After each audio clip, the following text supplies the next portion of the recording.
There's something profoundly human about the desire to grow things. Whether it's a single houseplant on a windowsill or a sprawling backyard garden filled with vegetables and flowers, the act of gardening taps into something deep within our psychology. People who love gardening aren't just growing plants. They're nurturing a connection to nature, to themselves, and to the rhythms of life itself. At its core, gardening satisfies a fundamental human need for control and tangible results. In our modern world, so much of what we do feels abstract. We work on computers, we manage digital files, we navigate endless streams of information. But gardening offers something entirely different.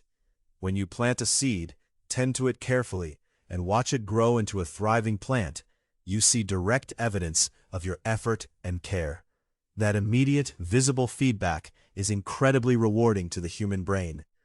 You're not waiting months for a performance review or checking metrics that feel distant from your effort. You're seeing growth happen right before your eyes, week after week. The meditative quality of gardening is another crucial psychological factor. The repetitive motions of watering, weeding, and pruning create a rhythm that quiets the mind. Research in psychology shows that repetitive, purposeful physical activity reduces stress and anxiety. When you're focused on the task at hand, making sure each seedling gets enough water, checking soil moisture, adjusting plants in the sunlight, your mind isn't spiraling with worries about work or relationships or life's uncertainties. Gardeners often describe a state of flow while working in their gardens, that wonderful psychological state where time disappears and you're completely absorbed in the present moment. There's also a deep connection between gardening and our sense of accomplishment. Growing your own food or cultivating beautiful flowers represents a form of self-sufficiency that resonates with something primal in human nature. Even if you're not actually depending on your garden for survival, the psychological feeling of providing for yourself through your own labor taps into ancient patterns of human identity. You've created something tangible from nothing but soil, water, sunlight, and your own care and attention. That's powerful. If you're finding this exploration of gardening psychology valuable, please take a moment to like this video.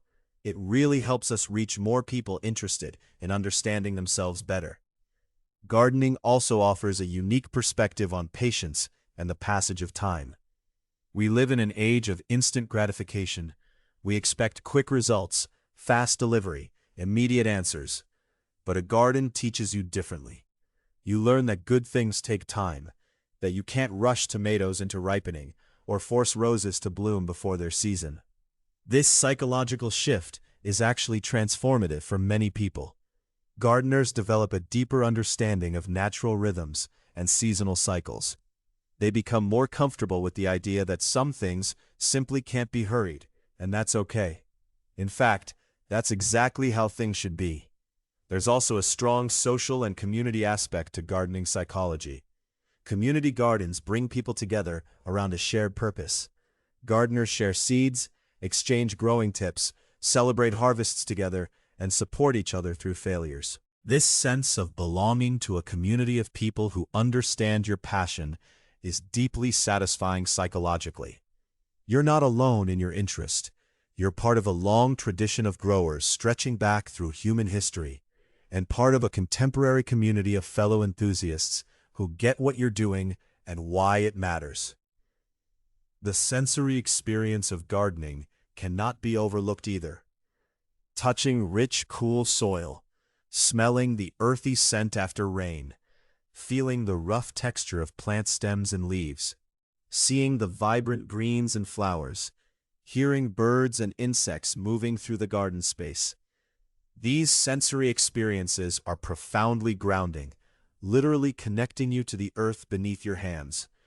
Sensory engagement like this activates multiple parts of the brain and creates lasting memories and emotional connections.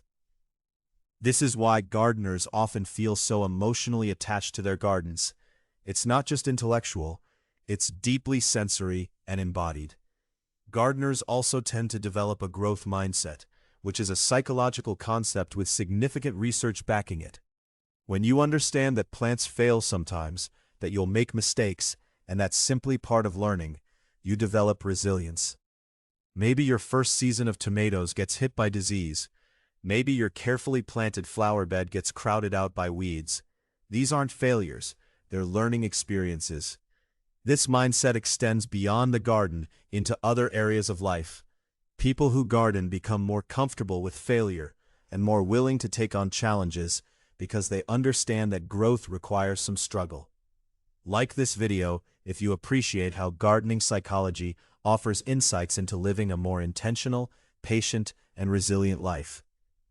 Finally, there's something almost spiritual about the connection gardeners feel to the cycles of nature.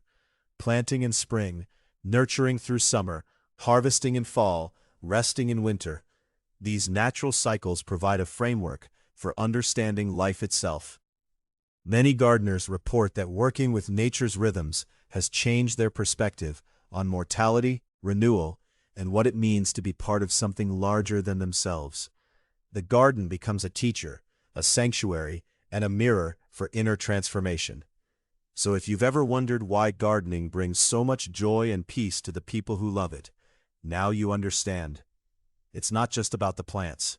It's about control, mindfulness, accomplishment, patience, community, sensory connection, resilience, and our relationship with the natural world.